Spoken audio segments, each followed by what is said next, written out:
Meet Kimberly Fazan. She's a lawyer, and she's going to tell us all about self-defense laws, specifically to the George Zimmerman case. Now, this is an interview where she talked about a lot of different cases, including Kyle Rittenhouse. She did okay with the Kyle Rittenhouse case, although I'll cover that a little bit later. But with George Zimmerman, it gets mighty loco. Hello out there. I am trying to get through. With his powerful brainwaves cradled in the warmth of reasoning, it's time for Johnny Walker Dredd to straighten you out on a thing or two. Emanating all the way from exciting Las Vegas, Oklahoma, it's the Johnny Walker Dredd Show. Let's look at another, perhaps notorious, at least controversial example of self-defense. What happened in the case involving George Zimmerman? So in the Zimmerman case, Zimmerman was part of a Citizens Watch, and he noticed Trayvon Martin walking around and decided that in the wake of previous crimes in the neighborhood, that he was going to decide that Martin was suspicious, right? And there was nothing that Martin did. There was no crime committed by Trayvon Martin. Now, notice she starts by saying there's nothing that Trayvon did, and then she changes it really quickly. There was no crime that he committed. And the reason why she changed it really quickly was there was something that Trayvon Martin did, or at least George Zimmerman claimed. Keep in mind, we only have George Zimmerman's account of things, okay?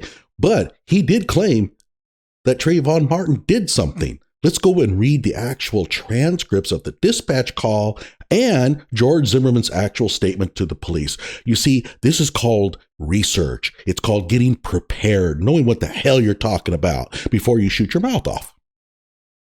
Okay, so it begins here. This is the actual statement as written by George Zimmerman to the police. Tonight, I was on my way to the grocery store when I saw a male approximately 5'11" to 6'2", casually walking in the rain, looking into homes. All right.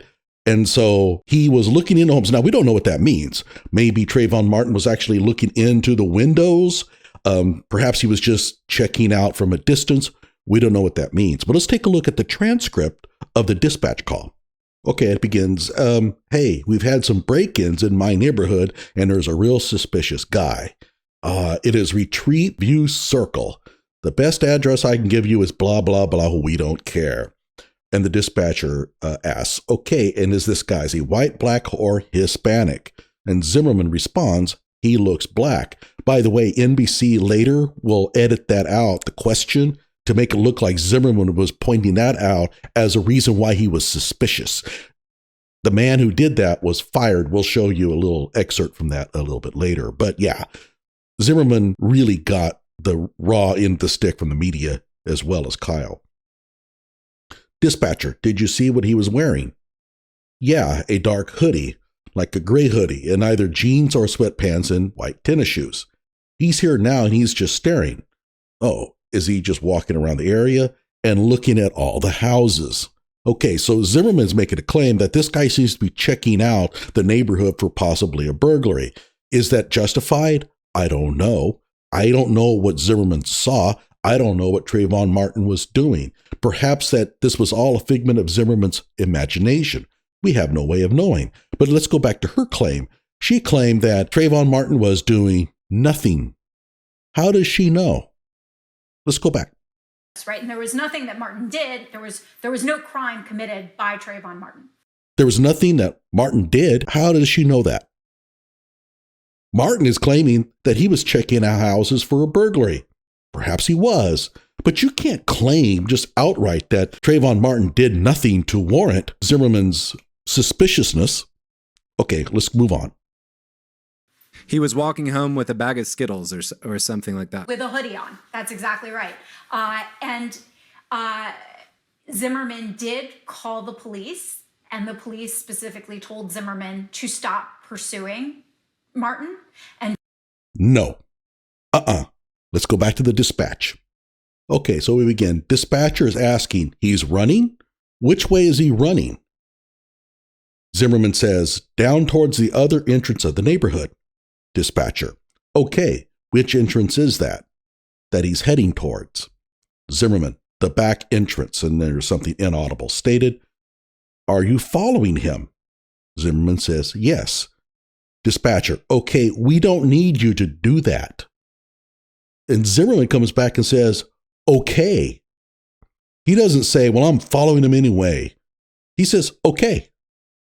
Now, let's go to his statement.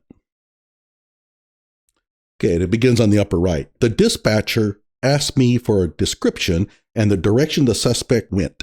I told the dispatchers I did not know, but I was out of my vehicle looking for a street sign and the direction. The suspect was, and that's been cut off. But I assume he meant running. The dispatcher told me not to follow the suspect and that an officer was en route. Now, keep in mind, George Zimmerman has it wrong. His recollection of what the dispatcher says is incorrect because we have the transcript. The dispatcher never told him not to follow. She just said, you don't need to do that. As I headed back to my vehicle, the suspect emerged from the darkness. Keep in mind, nothing said here that he ignored her suggestion. He says here he headed back to his vehicle after she told him. Now let's go back to what this lawyer's saying. Zimmerman did call the police, and the police specifically told Zimmerman to stop pursuing Martin and to leave it that the police were on their way. Nevertheless, he continued to pursue Martin. No, false, wrong. You got it wrong. I would like to know where you're getting your information. And at some point, according to Zimmerman, and of course Zimmerman's story is the only one we have, right? Trayvon Martin decided to turn on him, and there was a physical altercation. And at some point in time, Zimmerman claims that he feared for his life, that Trayvon Martin was on top of him, punching him, pushing his head into the concrete, putting his hand over his mouth, and potentially going to kill him. And it was therefore that Zimmerman reached for his gun and killed Trayvon Martin. And there are some really important takeaways to this case. I mean, the first is that it was often spoken of as a stand your ground case. And it's not a stand your ground case because at the moment that Zimmerman used deadly force, there was no question that on his theory or on his argument, he couldn't safely retreat. So this isn't a case where he could have used something else or run away. That's not the problem.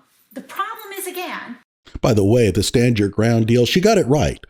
Zimmerman did not claim stand your ground. And a lot of people have said, yeah, but they actually read the stand your ground statutes to the jury. So they took it into consideration. I have already a video made where I showed that the stand your ground instructions are typical boilerplate. They're included in all of your self-defense jury instructions. It's something for the jury to consider. But keep in mind, nobody in the Zimmerman case claimed stand your ground because they didn't need to.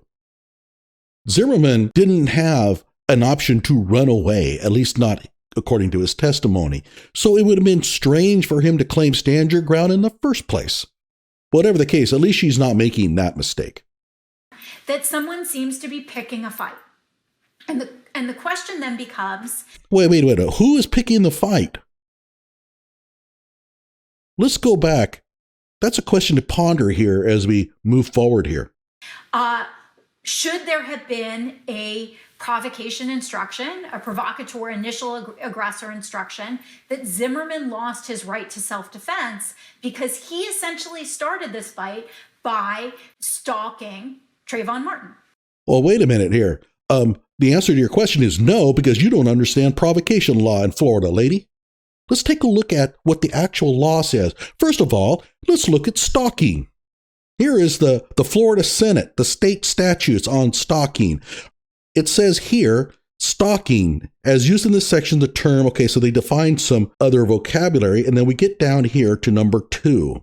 A person who willfully, maliciously, and repeatedly follows, harasses, or cyberstalks another person.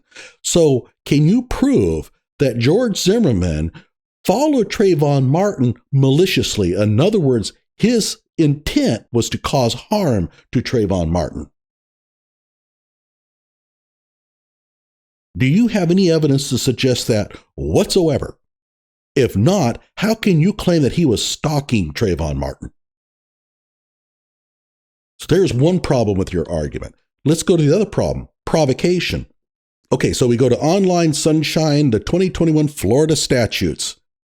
And we begin with 776.012, use or threatened use of force in defense of person.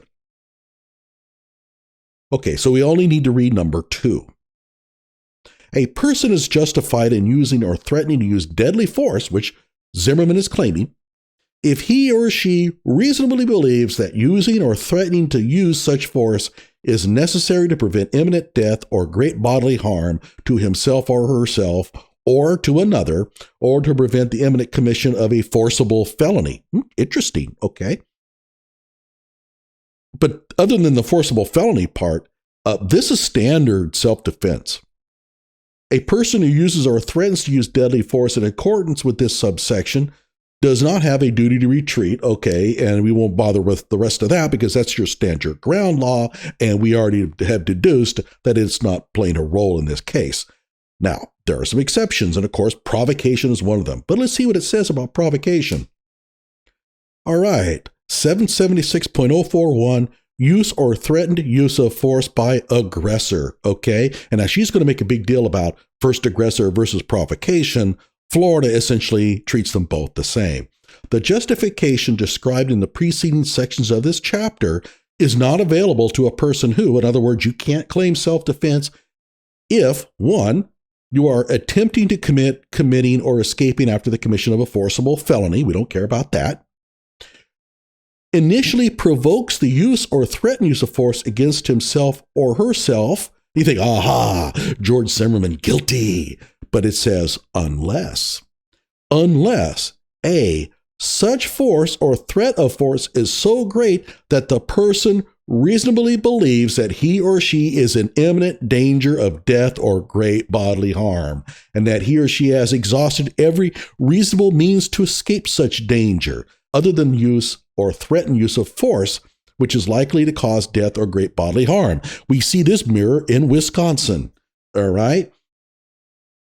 So in Florida, if you provoke the attack, you can claim your self-defense, but you have a little bit more of a restriction, and that is you have to escape if you can. If you provoke an attack, you don't get stand your ground. You have to be able to take an escape route if you can. George Zimmerman could not escape, according to him. Again, all we have is his testimony. Part B is the withdrawal from physical contact. I made a lot of stink about that in the Kyle Rittenhouse case. But whatever the case here, let's go back and listen to her talk again. Aggressor instruction that Zimmerman lost his right to self-defense because he essentially started this fight by stalking Trayvon Martin. Okay, and she's just dead wrong. Dead wrong. Sorry, lady, you didn't read the statutes.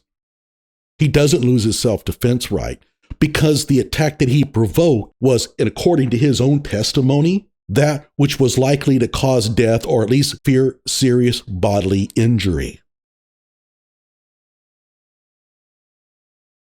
And again, we went over that. It's almost the same in Wisconsin, and I have a lot of videos on that.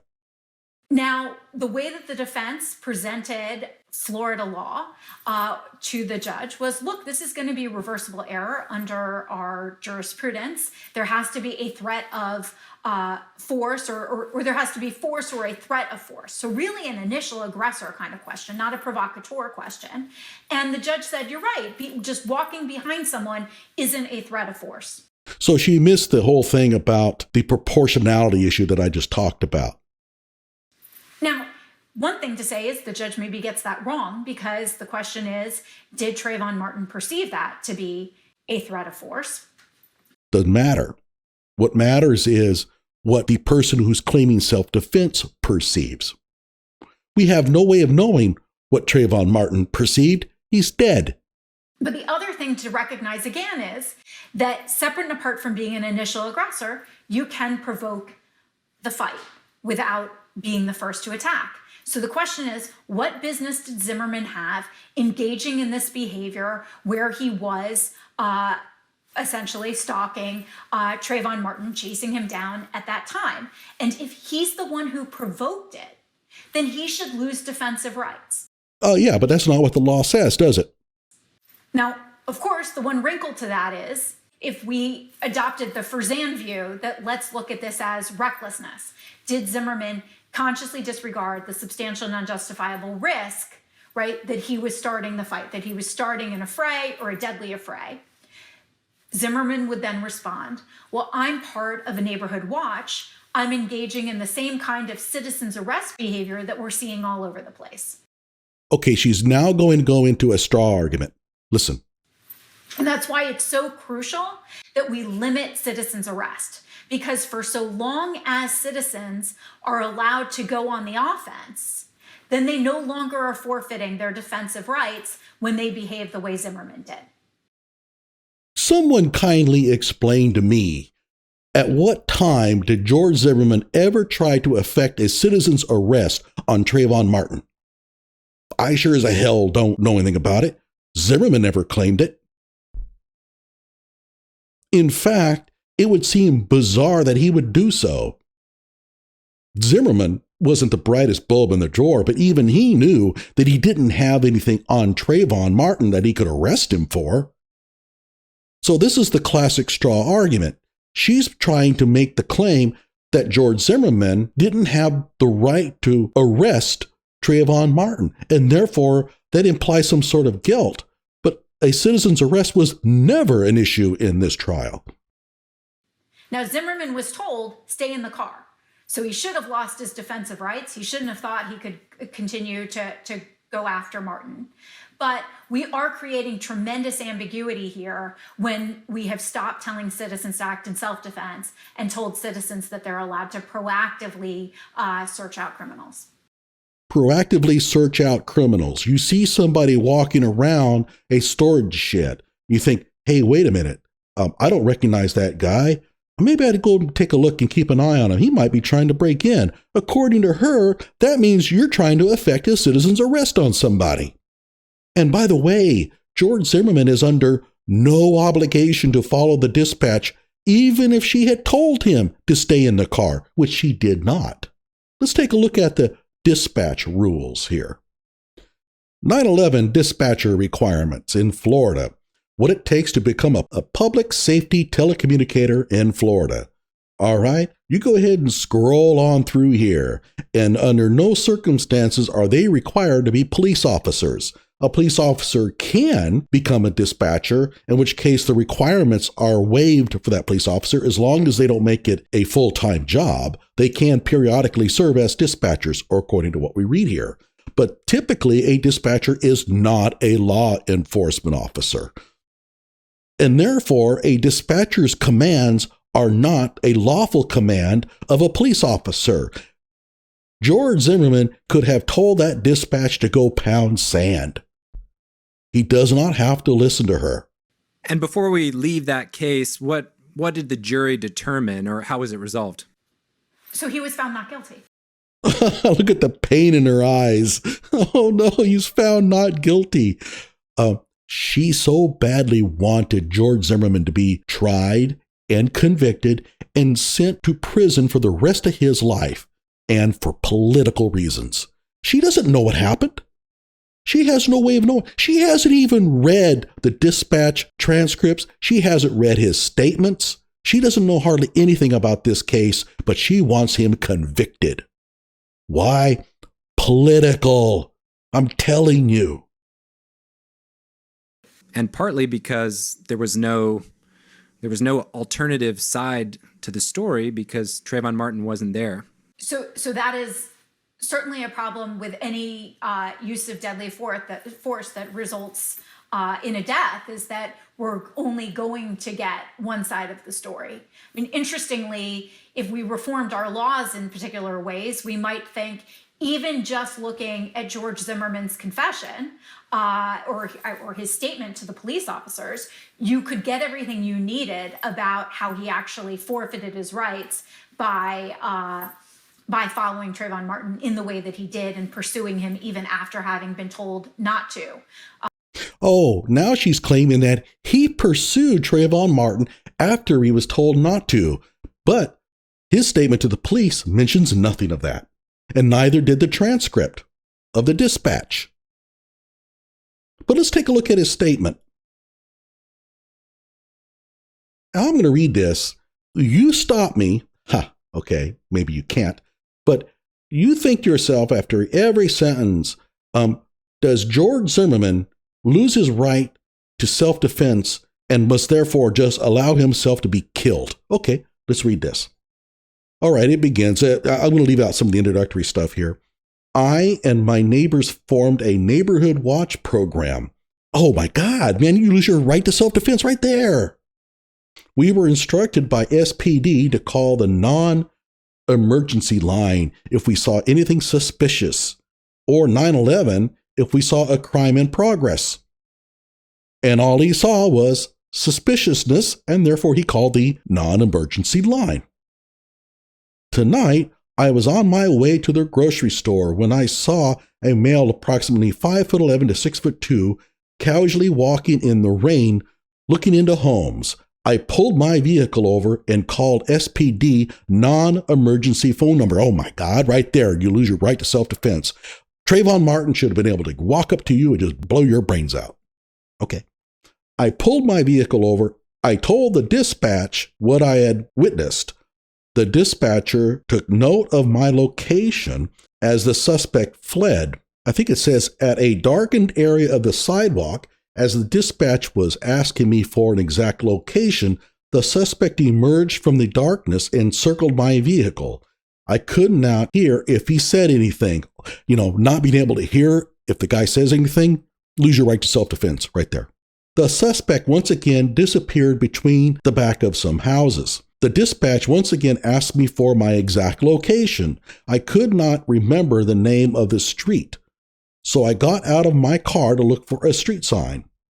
The dispatcher asked me for a description and the direction the suspect went. I told the dispatcher I did not know, but I was out of my vehicle looking for a street sign and the direction the suspect was, I assume, running.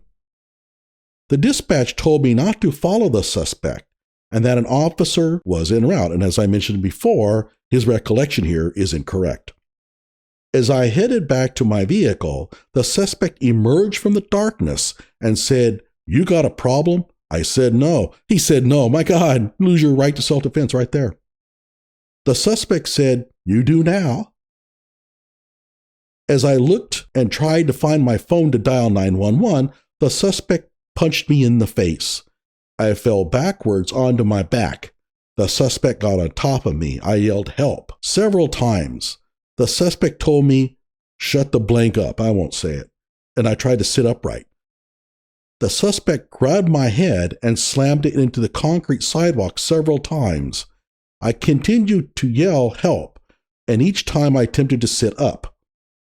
So he is actually trying to escape, okay? And again, we're just taking his statement here at face value. The suspect slammed my head into the sidewalk. My head felt like it was going to explode.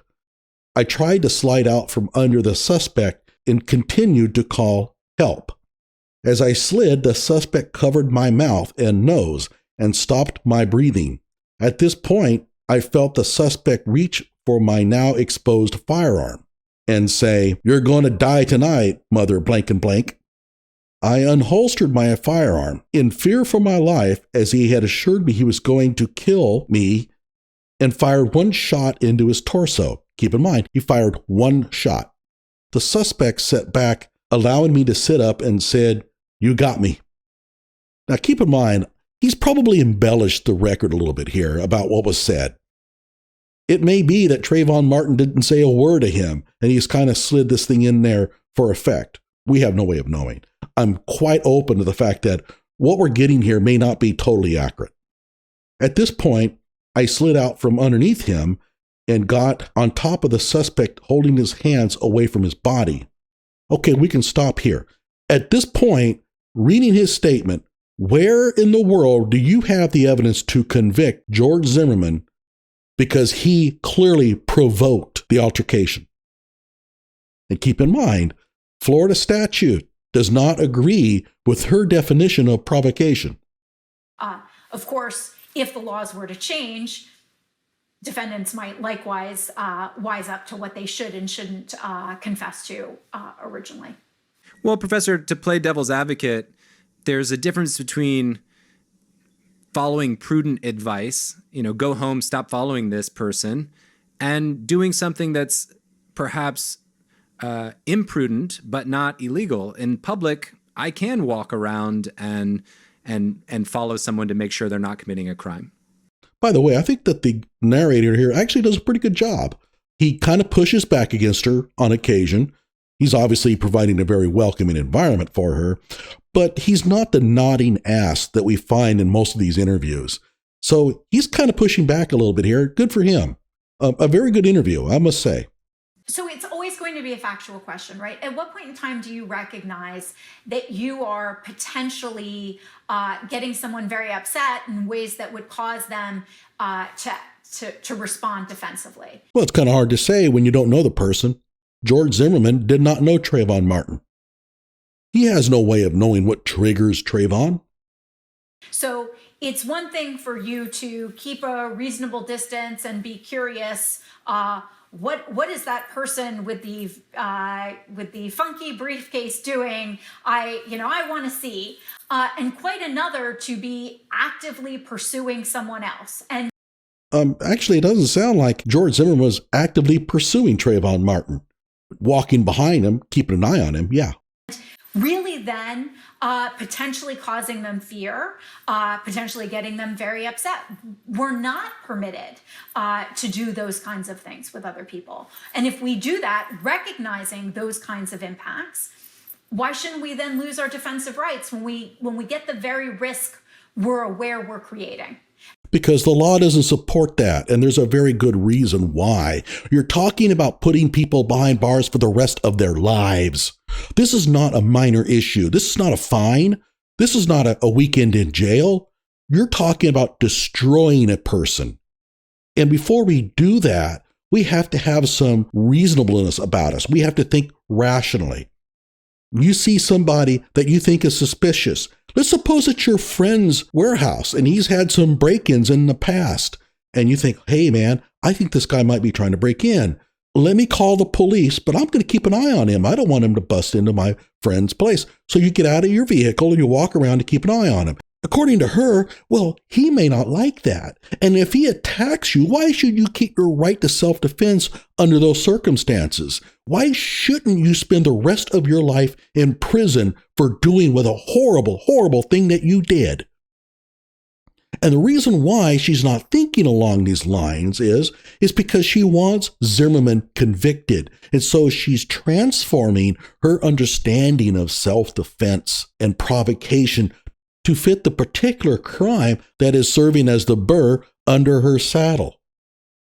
And this is a really dangerous thing that people do in law, is they see something that takes place, they don't like it, the law allows it, so they now go to the legislature. We need to change the law because we don't want this happening again. And in so doing, they get all kinds of rights get trampled on because they don't foresee the bigger picture here.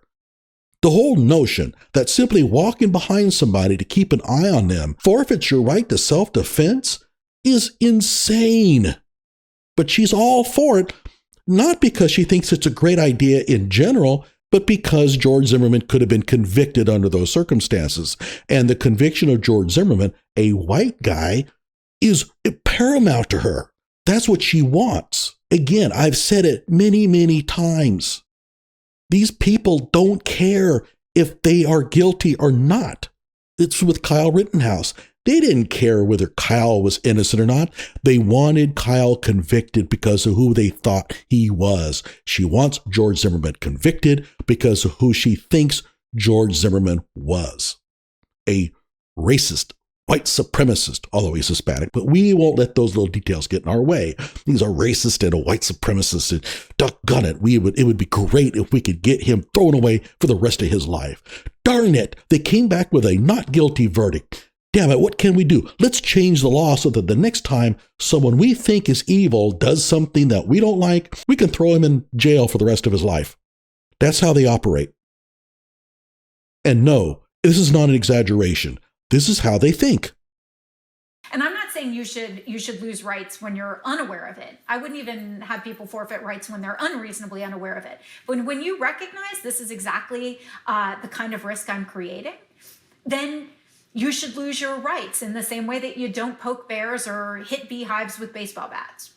Yeah, poking bears is tantamount to what we're talking about. You get out of your vehicle and you're following somebody who you think is going to break into a house. Of course, you realize that person might just react really negatively to it.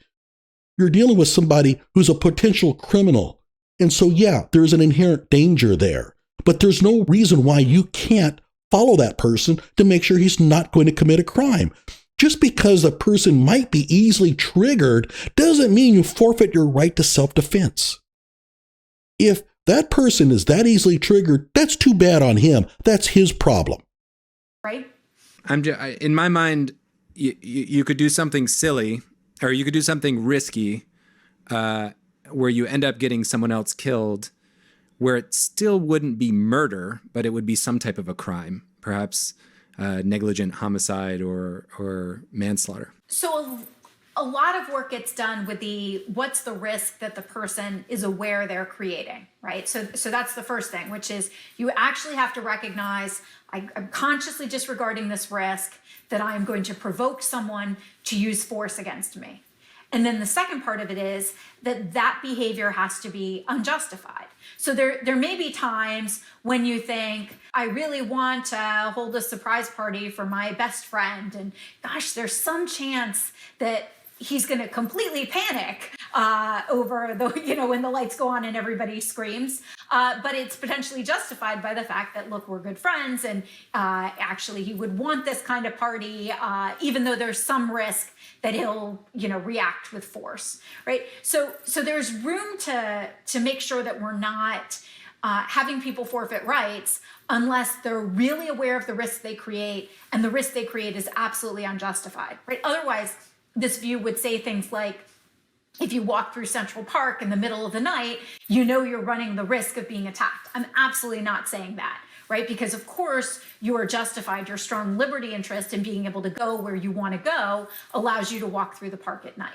But I think it's a very different question when you're actively pursuing someone, whether or not you have that right to actively pursue, when you're claiming that your right to do that is in the name of the state, and the state has already told you, stay in your car.